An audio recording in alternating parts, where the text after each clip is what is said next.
Are your assumptions sabotaging your relationships and decisions without even realizing it? Today, we're going to talk all about your assumptions and how they might be holding you back. And I get it. It's hard to always understand this. Like, what are assumptions? Why do they matter? We're going to get into all that. This is Havilah's podcast. I'm your host, Havilah, and you're going to love this today because when we talked about a couple weeks ago about setting up intentional living, we talked about your aim and your intentions and all of those type of the 3 A's, but we forgot one A. And this A is assumptions. We have to look at why assumptions matter, why they hold us back, and why they might be sabotaging what we're really trying to do in our lives. So let's jump into what it looks like to break free of those assumptions. So the first thing I want you to understand, what we want to talk about is we need to understand our assumptions and their power. So what does that mean? Well, assumptions are mental shortcuts that filter how we see the world, often based on past experiences. So they're like a shortcut. They're a little hack that our brain does, and it's literally causes us to filter what we're experiencing, but it's a filter we picked up from something that's happened in the past. Now, not all assumptions are bad.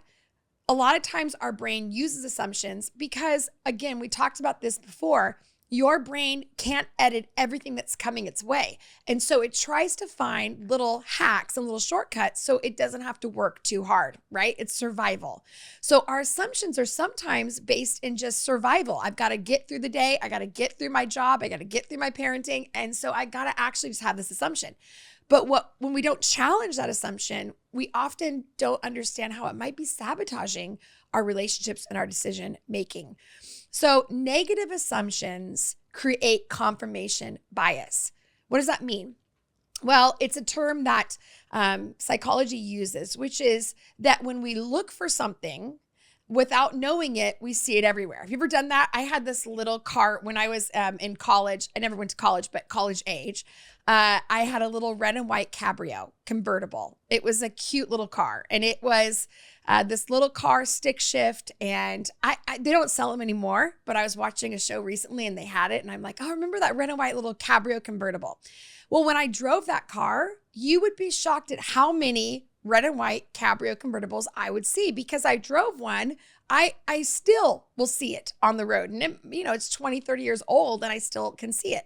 Confirmation bias is like that. If you think someone's mad at you, I guarantee it's going to be very easy for you to find evidence that they are mad at you. Have you ever done that where you confront someone, you're like, are you mad at me? And they're like, I'm not mad at you. And you say, well, you said this and you did this. And they go, oh, no, that wasn't directed to you. Oh, no, I was reacting to this. And then you have to go, oh, I'm so sorry. I guess I created this. I thought this was happening. Well, that's what happens in our brain. Our brain looks for evidence to confirm what we think we believe is happening. And sometimes it can create a bias in our lives, and that can actually hold us back. So why is that important?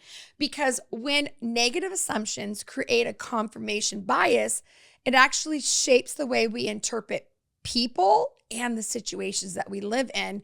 And I'll tell you what, quite frankly, your assumptions, probably at least 50% of them are not serving you. I know 50% of my assumptions are not serving me. And that's why I want to talk about it, because if we don't challenge it, then we just get stuck and we get into a groove, and it becomes a choice, and then a daily choice, and then a weekly choice, and then it becomes a lifestyle. So what we want to do is really look at our assumptions. Now, the Bible kind of calls them judgments. Again, I don't know if every assumption is a complete judgment, but I do think that's really what happens is we kind of judge what's happening, and we judge the motive, and we judge the person. And it says in John 7:24, do not judge by appearance, but judge with right judgment, which means don't just look at something and make an assumption and judge it or say that's what it is without actually seeing if it's the right judgment, if there's evidence around it, if there's actually fact around it. That's really important. And then in Proverbs 23:7, it says, as a man thinks in his heart, so he is. So what it means is if I think you're out to get me, then I'm going to live a life of protecting myself because that's the assumption I'm making. And again, that might be true, but I'm really trying to get us to understand that if I believe something and make an assumption about something and I don't have fact to always back it up, well, I will live, my choices and my relationships will reflect that. And what I find in my own life is a lot of those assumptions are not because I just want to have assumptions. It's because something in the past, some experience I had with someone who was similar or something that was similar, that's what happened. And so my brain goes, oh, this is familiar. I've done this before. I've met that person before. I've had that happen before. And this is how it's going to end.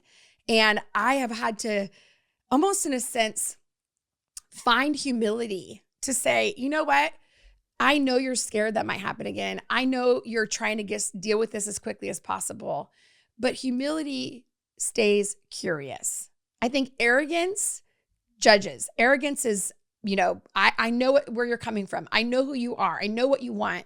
But humility stays curious to say, I'm curious why you did that. What is happening here? Am I missing something? And that's really, I think, the heart of God for us and why it's so important. So assumptions change the way you see others, and also it changes the way you control and how you react to things. So the second thing we want to do is identify and challenge our assumptions. So how do we identify assumptions? What are the signs? What are those things that go, oh, ding, ding, ding, that's an assumption? Well, there's a couple things that Carolyn Webb uses in her book, How to Have a Good Day, that I think is just very helpful. And the first thing is using absolute language. Words like always, never, every time, completely. Those type of words are so absolute that it leaves no room for anything else. They always do that. They never do this. This is completely how it is. And sometimes we do that because from past experience, that might be their behavior. But oftentimes it's a sign that we're no longer curious. We've now put it into the box of this is how it is. This is fact. And yet, if you're to bring it towards a jury, there might not be enough evidence to prove that that's complete fact, but that there's evidence that that might be true. And so really looking for signs of assumption is watching your language. I never work out. I could never be healthy. My marriage is always going to be like this. My friend, I could never have a friend like that. Whatever that might be, it actually hinders us and almost imprisons us to that assumption rather than saying, that is the past. I've had that experience, but it doesn't mean it's my future. I think about this a lot. We have this author school. It's called Havilah's Author School, where we have students from all around the world. It's this digital online classroom where we teach you how to write your first draft in 16 weeks. And it is a smashing success. We've had over 500 people around the world join us, and many of them have completed their first draft. They've been published. It's amazing to watch. But it goes without saying that every time we start a class, there is a group of highly intelligent men and women, educated from different nations, that on paper, you're like, these guys are going to be a smashing success as an author. They're going to hit the mark. This is going to be easy for them. But I will find that even though they've been successful in one area, when it comes to writing a book or trying to write their manuscript, they are caught with the, I can't do this, or I don't know how to do this, and I could never do that.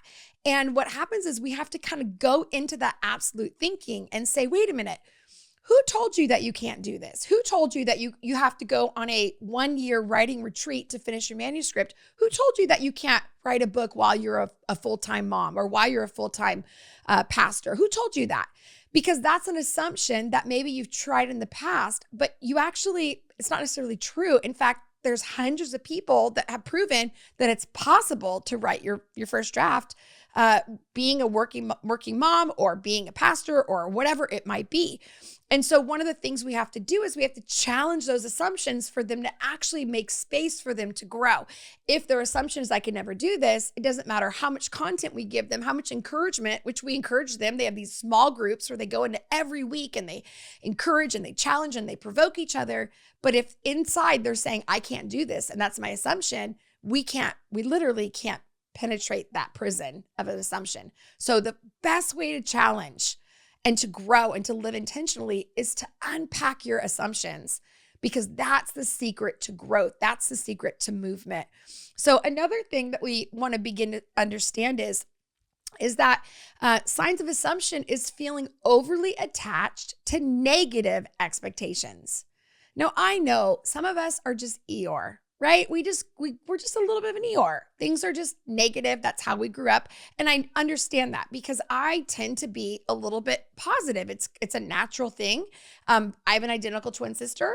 She's not like that. And she's not negative in like a critical way, but she tends to see the good and the bad simultaneously and can weigh those both out, and sometimes sees the bad pretty easily, while I'm over here with toxic positivity. She's like, Havilah, hold on. There's other things. So again, some of it's personality driven, some of it's how we were raised. But what's really important is something that I used. I hope you caught the word. And that is when we are overly attached to negative expectations. It's when we literally own it, and we get so used to having a negative assumption about something or about ourselves or about our experience that we become attached to it, that when someone begins to challenge and say, no, that's not maybe true, or I think it could be different, we immediately feel attacked, or we immediately feel like they're not believing us or they're not validating us, rather than saying, you know what? It doesn't discount my negative experience, but to have a negative expectation is what I'm talking about. Very important. And then another way that we can understand the signs of assumptions is by ignoring counter evidence. So when you go, oh, they don't like me, and someone said, no, they invited you to that. And we go, no, yeah, but that doesn't matter. They don't like me. Or, well, they don't want to be my friend. Really? No, it took me a while to get to know them too. They do tend to kind of keep a closer guard on who they are. But when you get in, you're in. And we go, no, that's how they're treating me. All of a sudden, we are beginning to ignore counter evidence that somebody else might be bringing up, or by challenging it. And we are creating this kind of, I want to say, case around it not being good, rather than being curious about, could it be good? So what are some practical steps to challenging assumptions? Well, here's a couple questions you and I can ask ourselves. First one we can ask ourselves is, what am I assuming about this person or situation? This question, immediately I feel uncomfortable because there are things that I assume, and I'm ready to convince you why that's true. But really, if I want to grow and I want to live an intentional life, then I have to say, okay, what is something that I'm assuming about this person or situation? I remember this one time, there was this guy in our church, and my dad was challenging him about some of the issues that he was having with my dad as a leader. And they were having a good conversation, and everything the guy was saying, my dad was kind of saying, no, I didn't do that, and this is what happened. And he wasn't gaslighting him, but he was just giving counter evidence. And eventually the guy was so stuck. My dad looks at him and he goes, I'm sorry, I'm a face to whatever thing you're dealing with. I don't have any evidence that this is me, but there's somebody in your life that you are fighting, and I'm a face to it, but what that is underlying. And that's what I would say is, oftentimes the difficulties we have with other people or situations or ourselves is it's not about that person, that environment, that experience. They represent something of our past that hurt us, hindered us, abused us, whatever it might be, and the assumption we've gotten locked into. So it's a great question. What am I assuming about this person or situation? And be honest about it. It doesn't mean it's not true, but be honest. Second question we can ask ourselves is, what evidence supports or challenges this assumption? Now, we don't have time to talk about it today, but did you know that your feelings are not facts? That your feelings and even what you think about something or someone is not a fact? I might think that you are not out, you're not here to help, or I might think that you did this, but my thoughts A fact is a fact, and any emotion or thought that we wrap around it is still ours. It doesn't belong to the situation. That's a whole other conversation, but I hope you caught that. So, what evidence supports or challenges this assumption? Be really clear about that. And then, thirdly, if you really want to go after it in your life, you want to seek counter evidence. So, I want you to look for signs that contradict your bias. I remember when I was a teenager, I would come home and I would talk to my mom about these teen girls and how they were acting and, they weren't being nice or they had said this to me. And my mom would do this thing. And I remember feeling so annoyed by it initially, but she was teaching me something that has helped me my whole life. And she would say, I wonder what's going on in their life that would make them treat you like that. I wonder what's happening with them that they would be so mean or so shut down or so calculated. Like, I wonder, and what she was doing is she was trying to present a counter evidence of empathy. She was saying, guess what? Put yourself in their shoes for a minute. There's something in their life that's allowing them to or giving themselves permission to treat you that way or talk to you that way. And that is counter evidence to them just being mean and a bully, and that's it, versus actually they're in pain or they're hurting or they don't feel any control, and so they want to control you, whatever that might be. So here's what the last part, what I want to talk about is we have to choose a new lens. We have to choose a new lens. And so how do we do that? Well, one big way is to reframe our negative assumptions. So instead of, this is going to fail, we might try, this might surprise me. Or instead of, they don't care, we might try, maybe they're having a bad day. And that's really what my mom was doing, is she was reframing and saying, listen, it's not just about you. There's something behind the scenes that's causing all of this to happen. And so maybe reframing, you know what? This failed, but it doesn't mean it's going to fail every time. I didn't do a good job with this, but it doesn't mean I can't do a better job next time. And so beginning to reframe that, it's so much work. I want to say that to you. Like, I am not just, it's so easy. Just slap a sticker on it and change. No, really challenging your assumptions. And the older you get, the harder it is. But literally being like, you know what? I understand that I have 10 years of history with this, but that still doesn't guarantee that this is the future of it.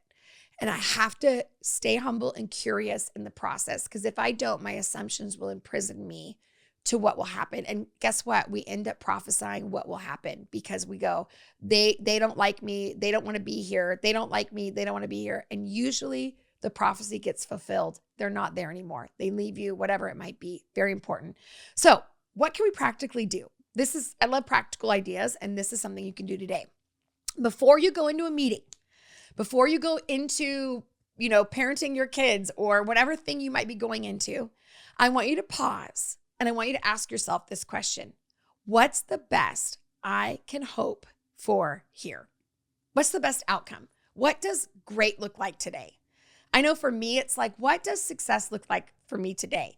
And what I'll do is, if you ask me what's the worst, I'm like, well, let me tell you, and, pull out a big paper and go, here's the worst. And then what's the best? Well, that's never going to happen. Well, when I start to challenge myself to what's the best that can happen, I start to find that there's usually kind of a really good middle range of like, well, the worst isn't going to happen, and maybe the best isn't going to be the very best, but there's some middle range, which allows me not to get stuck in the assumption of it's going to be terrible, but maybe it's going to be different. That's really important. So really ask that. Philippians 4:8 says, whatever is true, whatever is noble, whatever is right, think about such things. What does that mean? It means that as a believer, as a Christian, as a Jesus following, human being, it is godly for me. It is godlike in his character, in who he is, that I believe the best. Now, it doesn't mean I give everybody the benefit of the doubt. This is important. And we can't get into all of it, but that I believe that he works all things out for the good of those that love and are called according to his purpose. So I know that God's got a plan. I know that I'm going to think about what's true, what's noble, what's right. That's my responsibility. And I'm going to think on those things. It doesn't mean I ignore the bad, but it means I'm not going to camp out on the worst. I'm going to actually camp out on being curious rather than condemning, right? So very important is I want you to do something this week. I want you to not only pause when you go into that meeting or that situation, but I want you to identify one negative assumption this week that you're going into. It could be about your spouse, could be about your roommate, could be about your boss, could be about the economy, it could be about your body, whatever it might be. And I want you to reframe it. I want you to get in there and say, this is how I think. I'm just sick. I'm always going to be sick. Well, maybe I'm going to reframe it as I am sick, but I could be whole. I could be healthy. Like it's not done yet. And really begin to see, you know what? We are in crisis, but it doesn't mean it's going to be that way. This is not a life sentence. It means that this is today, but doesn't mean it's tomorrow. And then begin to notice that when you challenge that assumption and you reframe it, watch yourself, because you're going to watch how you begin to interact with others is going to change. You're no longer going to be on the defense. You're no longer going to be cutting them off and trying to protect yourself. You're going to be open to, what's the best that could happen? What's a good resolve here? And you'll be shocked at how your mind and your choices will follow up. So most importantly today, I hope you really understood that to get a hold of those bad assumptions, get a hold of those assumptions that are holding you back and break free, understand what they are and the power of them, identify and challenge those assumptions, and then choose a new lens by reframing the assumption and getting really clear on that. All right, you guys, that's it for today. Again, this whole series is on intentional living. There's more to come.